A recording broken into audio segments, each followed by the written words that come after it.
The AmericasDemocrats.org podcast, a project of 21st Century Democrats, is made possible by contributions from our listeners. Want to do more? Go to AmericasDemocrats.org and click Donate. And thank you for allowing us to be your voice. This is AmericasDemocrats.org, the weekly podcast for stand-up Democrats. I'm your host, Jim Cuddy. The rebirth of the Democratic Party depends on getting better candidates, says pollster John Anzalone. Harvard professor Theda Skocpol says it depends on enthusiasm at the grassroots and turnout at election time. And Bill Press talks with Illinois Congresswoman Cheri Bustos, who many see as a future party leader. Had enough of Fox News, the House Freedom Caucus, and Donald Trump? If you want the facts you won't get from them or from the fake news sites of the alt-right, then stay tuned. Our sponsor, 21st Century Democrats, works hard to get everyday Democrats involved in returning our party to its roots and to success at the ballot box. Sit back and listen, then stand up and fight. And follow 21st Century Democrats on Facebook for all the latest progressive news. We're glad you can join us. John Anzalone is a public opinion expert and advisor to many Democratic campaigns. He says that in order to regroup, the party needs to look to the South and West and get better candidates. And we say hello to John Anzalone, who has over 25 years of polling experience helping candidates, associations, and corporations with message development and strategic planning. In the last decade, John has helped beat more incumbent Republicans and take back more Republican seats than any other polling firm in the nation. John Anzalone, thanks very much for joining us today on AmericasDemocrats.org. Thanks for having us. Well, it's nice to have you with us. You were, of course, active in the 2016 presidential campaign on the Democratic side. What is your take on why Hillary Clinton lost? Well, listen, there is a lot of analysis going on about 2016, and I don't think that, quite frankly, anyone has picked one thing. A lot of times when you have losses like this, and even surprise losses, there's just multiple things going on. And I think that you've seen it. We've seen it in a lot of the analysis. You had two really unpopular candidates. You had maybe two of the most unique candidates and personalities that we've ever seen in politics. There were certainly a lot of late breakers. There were a lot of things going on, like the Comey letter, like fake news, like Russian interference. And there was just good old politics. I mean, it was a change election. There was a lot of people who were frustrated, and at the end of the day, Trump got those people to believe that he was going to be a change agent, and they were willing to take the risk. And I think that we're seeing the byproduct of that risk even right now here, even though we're only a short period into 2017, where Democrats seem to have a real advantage, and there seems to be a new math going on in Georgia 6, for example. In the first primary, 25% of all voters had never voted in a midterm election before. And if that even comes close to holding in the 2018 midterms, coupled with this health care vote, we may see a new paradigm again after 2016, in 2018, for Democrats. So this stuff moves quickly. Sometimes the pendulum is slow, and sometimes the pendulum is fast. Now, obviously, you're a prominent pollster. Fingers have been pointed every which direction as to what went wrong, kind of thing. How much responsibility do you take for your profession's failure to recognize the shifting landscape? I think what's important is to recognize that we are in an industry that is becoming more and more difficult to get good data. And so we all have responsibility to try to get better and better. And as things get more difficult to collect data, as few and fewer people are willing to pick up their phones, as fewer and fewer landlines are out there, and more, we have to do more cell interviews. We're going to be going to different modes and doing interviews by internet and even by text messaging that brings you to a survey online. We're just going to have to work harder and do better. And I think that, this is no different than 10 years ago when we first started dialing cell phones, which was important in our firm, or how you pull a sample. So, the responsibility is to ever change in ever-changing environments and industries, and we take that responsibility seriously here internally in our firm, and polling firms all across the country, whether you're Democrat or Republican. We're doing pretty big autopsies on how we can get better interviews, and that's just part of what we do. But it's regardless of whether we have a good cycle or a bad cycle, we're always doing that. We're speaking with John Anzalone, partner with ALG Research, a public opinion research firm. And John, your firm's based in Alabama, not exactly inside the Beltway swamp. Right. Well, we have here we have offices in Chicago and Boston and New York and Washington and Montgomery, Alabama, and Honolulu. So we're all across the country, and we actually think that does help us.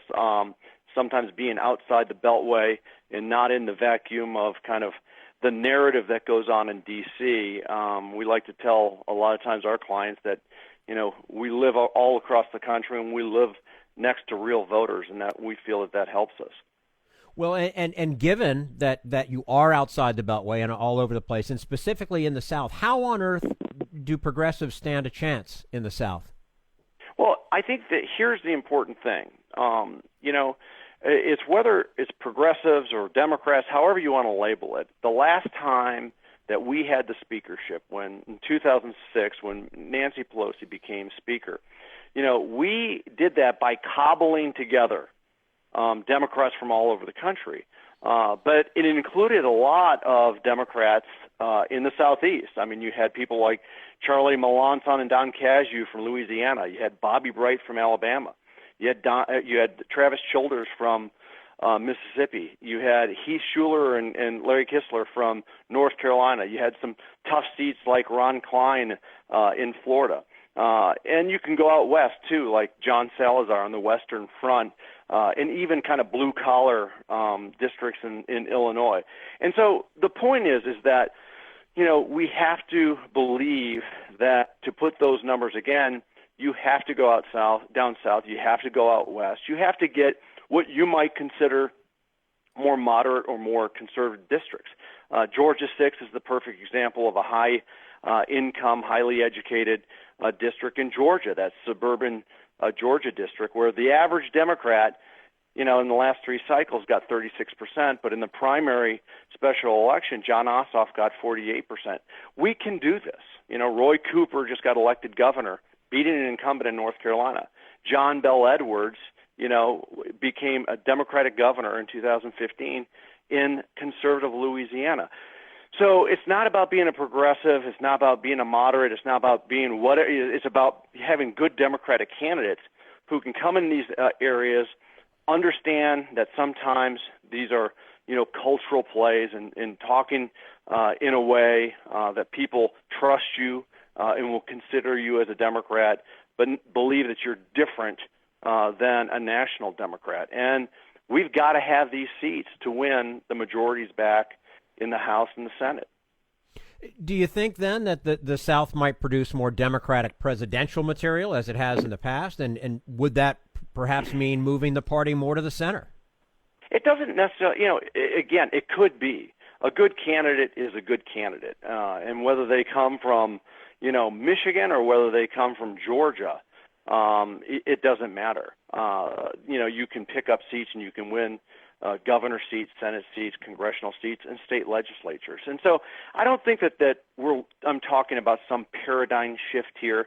What I'm talking about is if you do the math, you need to pick up seats in the Southeast. You need to pick up seats in the Southwest to get majorities, and that becomes important. If at the end of the day, you look south and there's people like Roy Cooper, who I think would be, an excellent potential future presidential candidate, so be it. But the point is that you got to play in states like North Carolina and Georgia, in even eventually Tennessee and Arizona, to win majorities.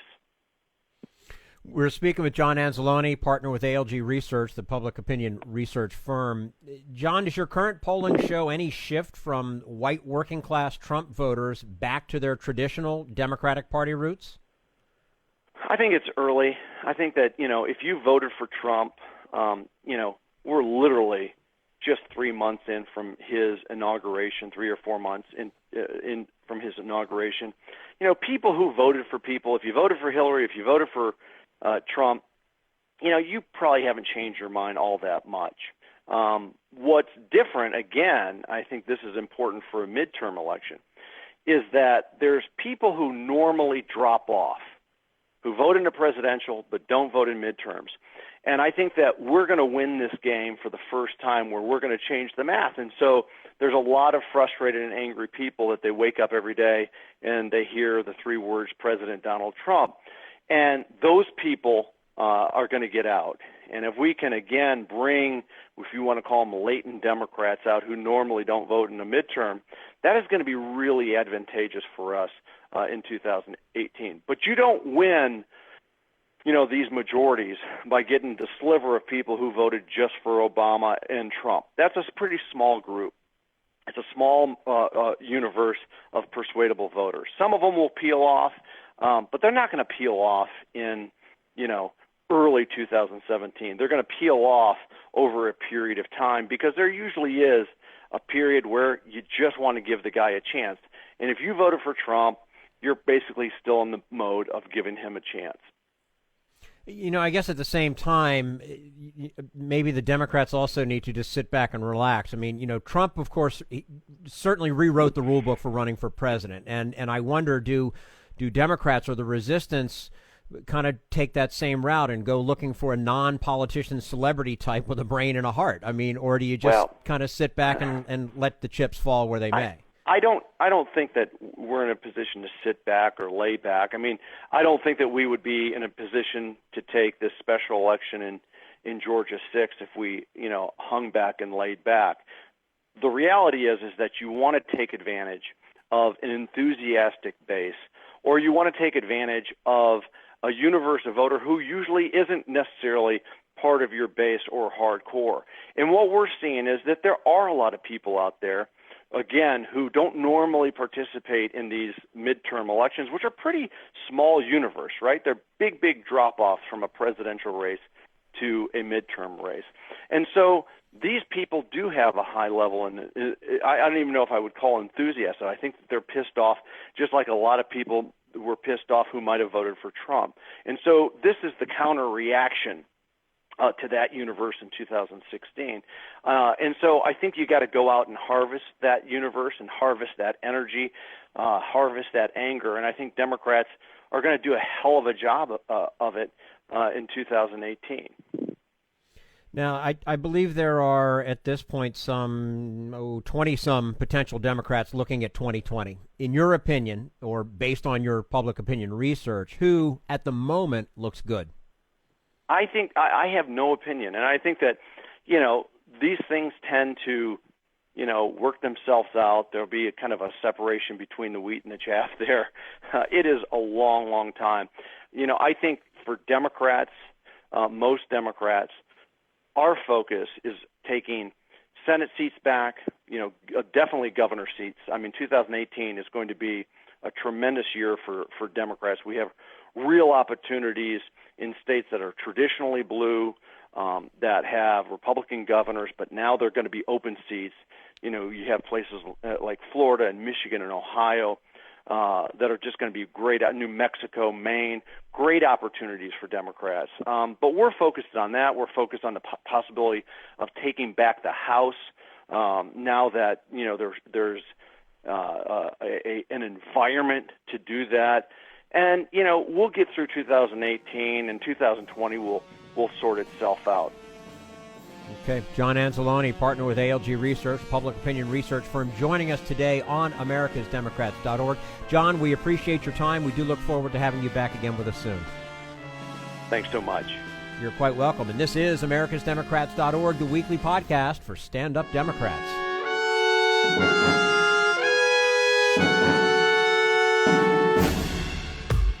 We want you to sit back and listen to this americasdemocrats.org podcast, a project of 21st Century Democrats. But we need you to stand up and fight. Do you want to get involved and help get our party back to its roots and to success at the ballot box? You can make your contribution to help us keep this show going and to elect Democrats who will stand up for democratic principles. Go to americasdemocrats.org and click on Donate at the top of the page. This Social Security measure, I believe that we must pass legislation to provide medical care. This is our tradition. When our grandparents came to America, it was the Democratic Party which said, welcome. It was the Democratic Party, the party of Roosevelt and Truman and Kennedy and others, who said that America belonged to all its people, not just a handful of the rich or a few giant corporations. That's why great leaders like FDR fought so hard for Social Security, and why JFK stood up to the insurance companies and their Republican allies to get Medicare. It's not just one thing, or one time, in one place. It's about a whole history of standing up to the Republicans and saying someone has to be on the side of regular working people in America, whether it's defending Social Security or just the way your loved ones are treated on the job. That's what the Democratic Party is all about. And that's why this message has been brought to you by the Democratic Party. Working people like you and me. Paid for by 21st Century Democrats. Not authorized by any candidate or candidates committee. This is americasdemocrats.org, the weekly podcast for stand-up Democrats. Harvard political scientist and sociologist Theda Skocpol says having an enemy like Trump is energizing, but not as much as getting good candidates to run and actually turning out the vote. We'll talk to her about that in just a moment. Right now, we turn to Jim Hightower, America's #1 populist, for his common sense commentary. These are hard times for America's gold miners who are scrambling to get ahead but seeing their pay dropping. Take Bob Mercer, who's been a top miner for years, but last year even Bob was down. He pulled in only $125 million in pay. Can you feel Bob's pain? Well, these are not your normal miners. They are hedge fund managers digging for gold in the wonderland of Wall Street. Indeed, if you divided Mercer's pay in his bad year among 1,000 miners doing honest work, each would consider it a fabulous year. Nonetheless, hedge funds are almost literally gold mines, although they require no heavy lifting by the soft-handed, Gucci-wearing managers who work them. These gold diggers are basically nothing but speculators, drawing billions of dollars from the uber-rich by promising that they will deliver fabulous profits for them. But the scam is that Mercer and his fellow diggers get paid whether they deliver or not. Their cushy setup, known as 2 and 20, works like this. 1, right off the top, they take 2% of the money put up by each wealthy client, which hedge fund whizzes like Mercer keep even if the investments they make are losers. 2, if their speculative bets do pay off, they pocket 20% of all profits. And 3, hedge fund lobbyists have rigged our nation's tax code so these Wall Street miners pay a fraction of the tax rate that real mine workers pay. This is Jim Hightower saying, last year, the 25 best-paid hedge fund operators totaled a staggering $11 billion in personal pay, even though nearly half of them performed poorly. Meanwhile, Donald Trump, who promised to close that special hedge fund tax break, is now promising to give an even bigger break to them. Guess who was one of Trump's most generous funders last year? Bob Mercer. Need an antidote to the progressive blues? Want some good news about how grassroots folks are rebelling against the corporate powers and winning? Well, here's an easy-to-swallow pill for you, the Hightower Lowdown. Hightower's monthly newsletter will give you the lowdown, even as it lifts you up. It's 4 pages a month, jam-packed with facts you can use, actions you can take, and Jim's own Texas humor, all for only $15 a year. To become a lowdowner, go to hightowerlowdown.org.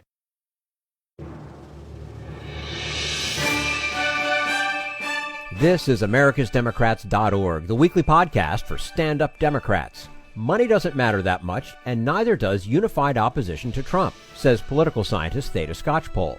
What does matter is finding good candidates, organizing the grassroots, and, of course, voting. And we say hello to Theda Skocpol, who's the Victor S. Thomas Professor of Government and Sociology at Harvard University and Director of the Scholars Strategy Network. Her current research focuses on reorganizations on the right and left in U.S. national and cross-state politics. Theda Skocpol, thanks very much for joining us today on americasdemocrats.org. Nice to be here. And we're happy to have you with us. You've written about the rise of the Tea Party. Does that history inform progressives about how to mount a successful resistance to Trump? In some ways, there are a lot of myths about what the Tea Party was all about back in 2009 to 2011, and the first thing to do is set those aside. It wasn't just a bunch of demonstrations, street corners or in Washington, D.C., and it ended up being 900 local groups that volunteers on the right formed that met regularly and carried on sustained activities in their states and localities. And it also wasn't a creature of big money. Most of the activity at the grassroots was actually people who donated their time. So those are things that people should keep in mind. I think a lesson that the current resistance on the center-left can take from that is don't put everything on one big day of demonstrations. Try to have sustained activities and organize them in many localities. And don't worry if you haven't got a huge amount of money coming in, because it's really people's passion and involvement that counts. What good did the Women's March on Washington do, and can its energy be sustained? Well, it was a remarkably large moment right after President Trump was inaugurated.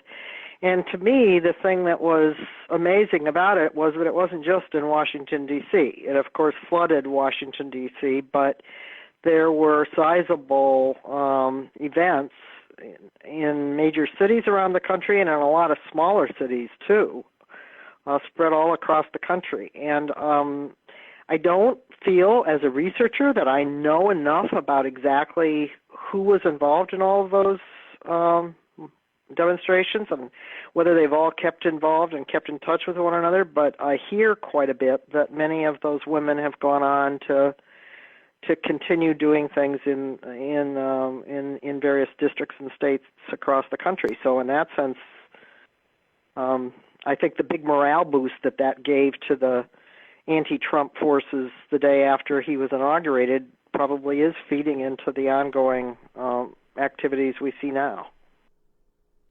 In terms of building coalitions to exert political power, why can't progressives do it as well as conservatives? What will it take?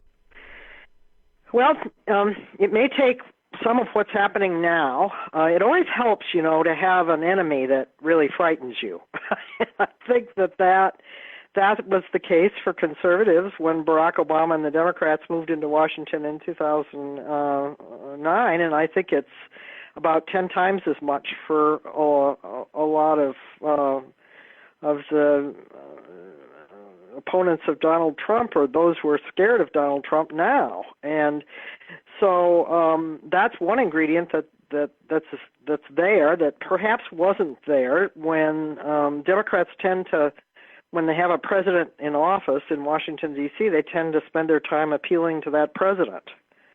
And, of course, that's not good enough, because politics in this country happens across all the states and in Congress, and that takes people to be continuously involved, and it takes people turning out for non-presidential elections as well. So one thing we've got now is people are paying attention. I think a lot of people want to know what they can do and are getting in touch with others and organizing. And the big question is whether people who tend toward the Democratic side can spread those activities out and not just have them in big cities. We're speaking with Theda Skocpol, Victor S. Thomas Professor of Government and Sociology at Harvard University and Director of the Scholars Strategy Network. Her current research focuses on reorganizations on the right and left in U.S. national and cross-state politics. Theda, it seems like every critic of the Clinton campaign says the only way to rebuild the Democratic Party is from the ground up, getting candidates to run for local office. Is that the Tea Party model? Sort of. I mean, it's certainly the case that volunteer conservatives formed these 900 groups around the country, and out of those did come a certain number of candidates who ran for office in 2010 and beyond, and certainly a lot of voters. And I guess I would underline the voter part of this. I think we've seen major kind of left liberal movements in recent years, like I think of the Occupy movement, that made a big show of public protests, but didn't necessarily get people to vote. And Tea Party people, at least the research that Vanessa Williamson and I did with some of them back in 2011, they were very aware that they needed to vote. Yes, they needed to organize in between elections and contact their representatives and push the Republican Party, but when it came time to vote, they needed to vote, and they needed to vote for Republicans against Democrats no matter what. So that's the kind of thing that I think people on the left are a little less likely to take seriously, that they need to vote. And we'll see now whether some of this carries over into higher turnouts in 2017 and 18. And if it does, it'll have an impact. Does the progressive movement need the kind of top-down flood of money that the Koch brothers have provided to conservatives? Well, the Koch brothers didn't really create the Tea Party. They took credit for it and tried to ride the wave, but they funded some eventually very large and powerful advocacy groups and Americans for Prosperity, which is a Tea Party, is a political party-like operation. And of course, those have had an effect. But they weren't responsible for creating the popular upsurge from below on the right, and I don't really think that money is going to do it on the left. I mean, just look at this last election. Hillary Clinton had a lot of money, and for that matter, Jeb Bush had a lot of money in the Republican primaries. They didn't prevail. It really takes enthusiasm and organizing and turning out. Now, we've been talking tactics here, but don't ideology and principles have a role as well, or are Democrats doomed to lose on that basis? No, I mean, Democrats have to, as a political party, I think they have to revitalize themselves in localities and states, and that's what people mean by rebuilding from the bottom up. It's not really the bottom up. I mean, we saw all of the candidates for the DNC chair all agreed that the Democratic National Committee needs to put more resources, human resources and money into 50-state organizing and into supporting local groups.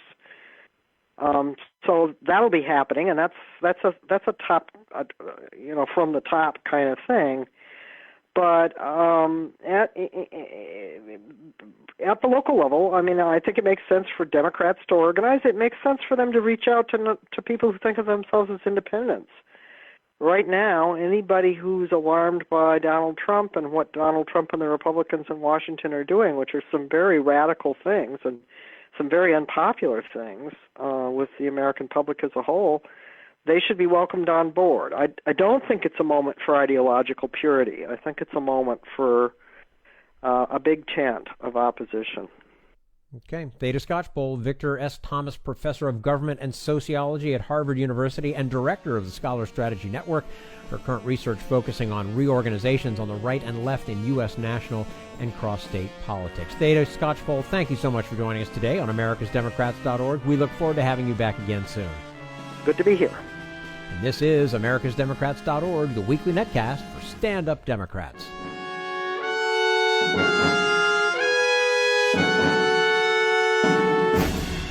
We want you to sit back and listen, but we need you to stand up and fight.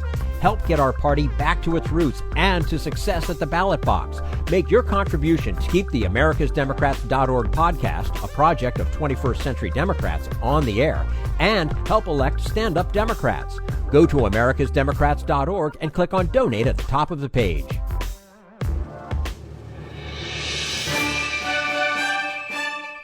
This is americasdemocrats.org, the weekly podcast for stand-up Democrats. And now Bill Press talks with Illinois Congresswoman Cheri Bustos about the rapidly unfolding developments in Washington. So pleased to welcome back a woman who's been called the secret weapon of the Democrats. She knows how to do it.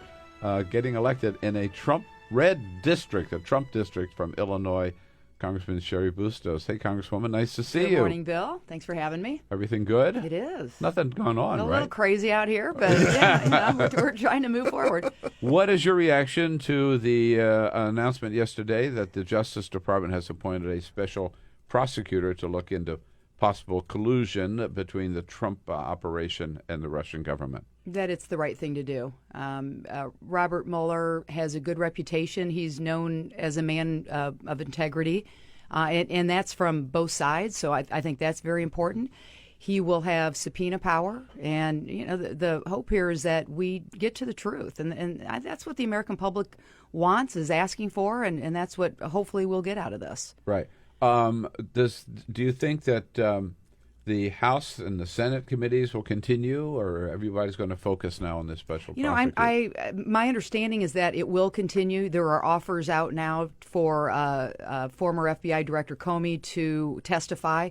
It's been reported that he does not want to do that behind closed doors. I think to his credit, that's a good idea. So we'll see what comes out of that. We also, House Democrats have filed what's called a discharge petition, which is asking for this 9/11 style commission to further investigate this. We're not going to back down from that request. We think that should be going on in parallel to what former FBI Director Mueller gets to the bottom of. You know that one of your colleagues, Congressman Al Green, yesterday made a speech on the floor of the House yesterday where he used the I word for the first time. If it proves true that Donald Trump really did try to shut down this investigation and ask James Comey to drop it, would that, in your mind, lead to impeachment? Well, if that proves to be true, it would be obstruction of justice. That's a pretty big violation. I'm not ready to go there now. We really almost at this point, and I know it's very early in the investigation, but we've got to go through somewhat of a healing process. Even this is not really something to celebrate in the sense that this is pretty darn bad when you look at what these allegations are. Even President Trump having the Russian leaders in the Oval Office doesn't invite the American press in, but has the Russian press in. I mean, just all of this on the surface is like this strange universe going on here in Washington, D.C. We just need to get to the bottom of it. To what extent does this impede the ability of Congress to do its job? Well, I gave a speech on the House floor yesterday. You were talking about Al Green using the I word. What my speech was about, this is National Infrastructure Week. Okay, There's another I word, right? Yeah, an important one. Yeah, but it's not like we can celebrate National Infrastructure Week because we are not getting down to business. What I said on the House floor yesterday is that because of these midnight tweets, because of what's going on with these allegations of the Trump administration in collusion with Vladimir Putin, we can't get the nation's work done, and we've got a lot of work to do. During the campaign, candidate Trump, talked about a $1 trillion infrastructure project or package. And now that he's president and he had promised to be delivering this infrastructure proposal, Mr. President, where is this proposal? We've got to get down to business. And there are so many diversions every single day. We are not getting the nation's work done, and that's what we need to start focusing on. It's interesting. Last week we had in studio here, right where you're sitting, former Transportation Secretary from the state of Illinois, Ray LaHood. Yes, absolutely. He's a friend. Yeah, he's a great guy. And talking about, in anticipation of National Infrastructure Week, talking about all the needs that this country faces in that area, and what we ought to be doing and how we ought to be going about it. And you're right. This week we haven't heard about that. All we've heard about is the meeting with Russia and James Comey and special prosecutor, and every day it's more on this front. It is chaos every single day out here, and it's exhausting. And to Secretary LaHood's point, we've got a crumbling infrastructure, whether it's our locks and dam system along the Mississippi River, which happens to be my western border, or our roads and bridges that our children take their school buses in, and moms are taking their kids to school every day. we've got to pay attention to this. Our ports, our rail, our airports. And again, that's the kind of thing we should be focusing on rather than Donald Trump, saying things that are not true, and then we've got to, prove that they're not true, and just all these diversions. Well, do you feel that, or do you sense or hear that same level of frustration from some of your Republican colleagues? Or are they just eager to get out there and support Donald Trump no matter what he says? I can't imagine that they're not frustrated. If you think about what we are elected to do, we're elected to get the nation's work done, whether it's transportation or the farm bill or making sure that our veterans are well served, whatever it is. I can't imagine that they're not frustrated. What I am frustrated as I watch from the Democratic side of the aisle is I don't know why any of this is labeled as partisan.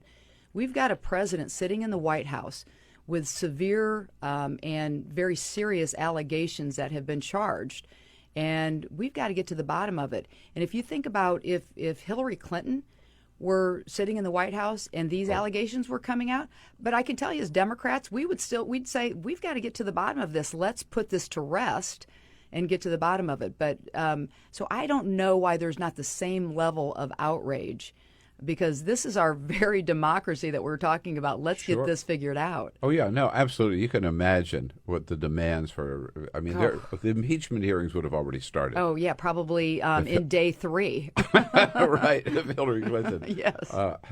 Had been in the White House. What, I hate to interrupt. Donald Trump did tweet. This just now? is a Bill Press Show breaking news update. It just happened 2 minutes ago. Donald Trump says, quote, with all of the illegal acts that took place in the Clinton campaign and Obama administration, there was never a special counsel. Counsel is misspelled, by the way. There was never a special counsel appointed. Those are the words from President Donald Trump this morning. Well, counsel spelled Councel. Okay, all right. So It's not the first time there's been a misspelling.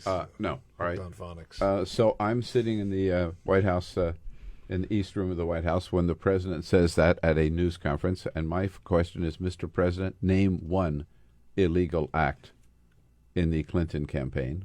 Name one illegal act in the Obama administration. Can you name one, Congresswoman? Well, if you think about President Obama, he had 8 years with nothing. No scandal. Zero scandals.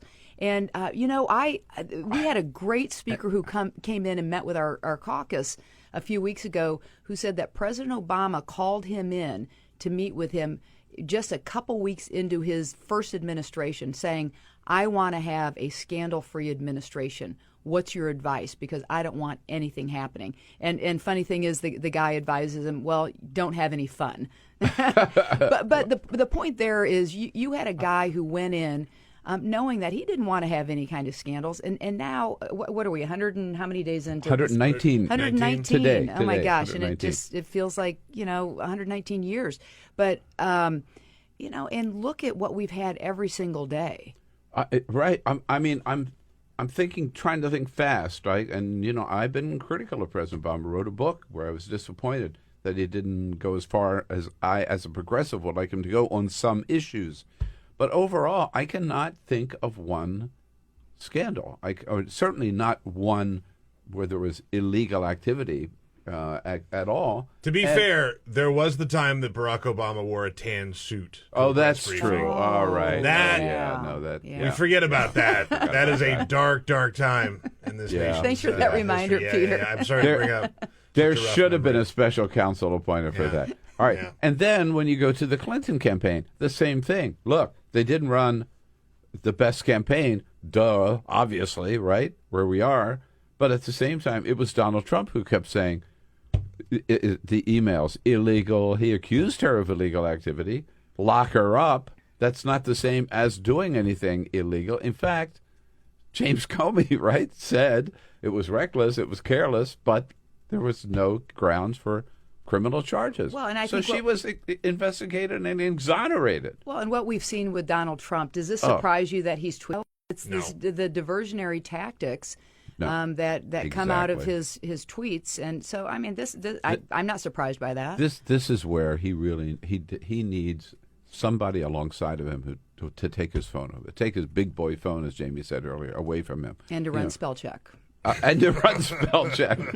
Thank you. But this reflects what he said yesterday at the Coast Guard Academy Now, he's giving a commencement address to the Coast Guard Academy, and he has to whine. Here he is. No politician in history, and I say this with great surety, has been treated worse or more unfairly. You can't let them get you down.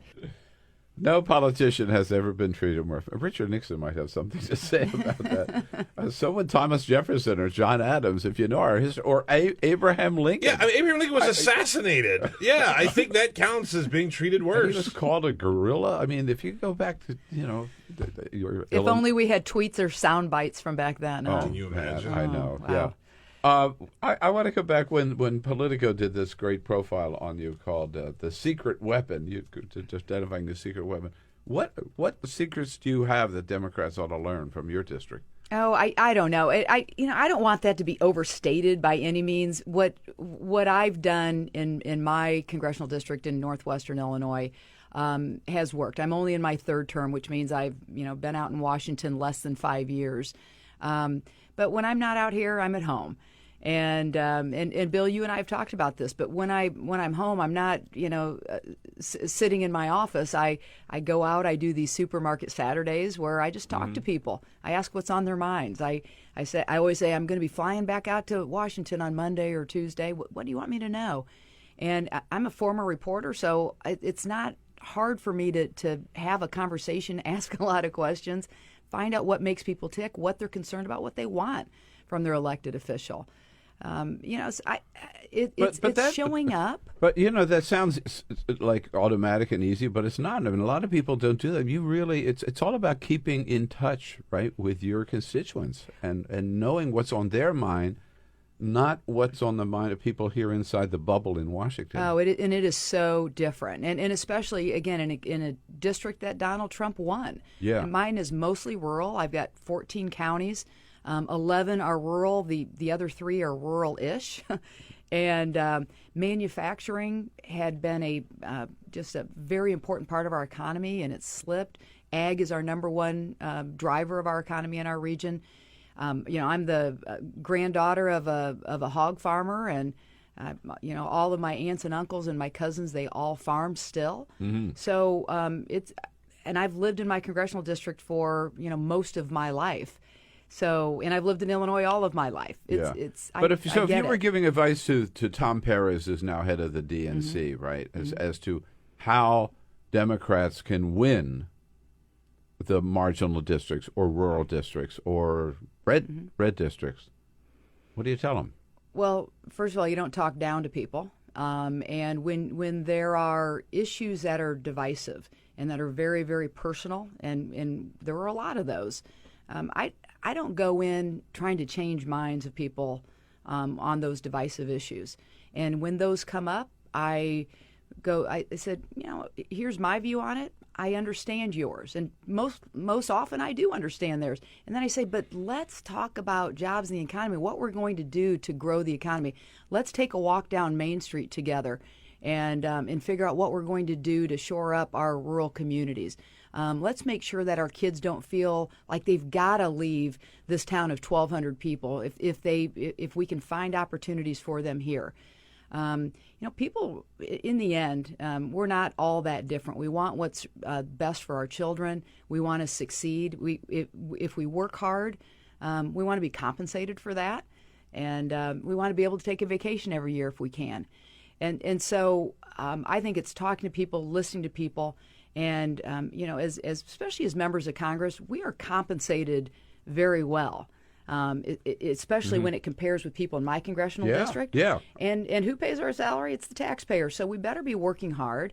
We better listen, and then we better do something about it, bring home results. Even though we're in the minority party, we can get results, and we got to show people that we can do that. I think you've proven that you can get results. And I hope I have. Yeah, and I hope you're part of this and a leader and I know you will be. You certainly will give the time to be a leader in this effort to really get the Democratic Party back to its roots. and get back on the winning side. Yeah, I'm What the hell? passionate about it. I really am. And in the heartland, I think that's our path back to success and back to winning the majority in the House. And I know you've also done a lot to inspire other women like yourself to run That's for a passion, office. too, yeah. It is indeed. That's all for americasdemocrats.org. Thank you to all who made today's show possible. John Anzalone, Theda Skocpol, and the entire Bill Press team. And thank you for listening. If you liked what you heard, please get involved in our efforts to keep this show going and to elect Democrats who are bringing the party back to its roots. Go to americasdemocrats.org and click on Donate at the top of the page. And be sure to find 21st Century Democrats on Facebook. For americasdemocrats.org, I'm your host, Jim Cuddy. We want you to sit back and listen, but we need you to stand up and fight. Join us. Support the americasdemocrats.org podcast, a project of 21st Century Democrats, and help elect Democrats who will stand up for democratic principles with your contribution today. Go to americasdemocrats.org and click on Donate at the top of the page.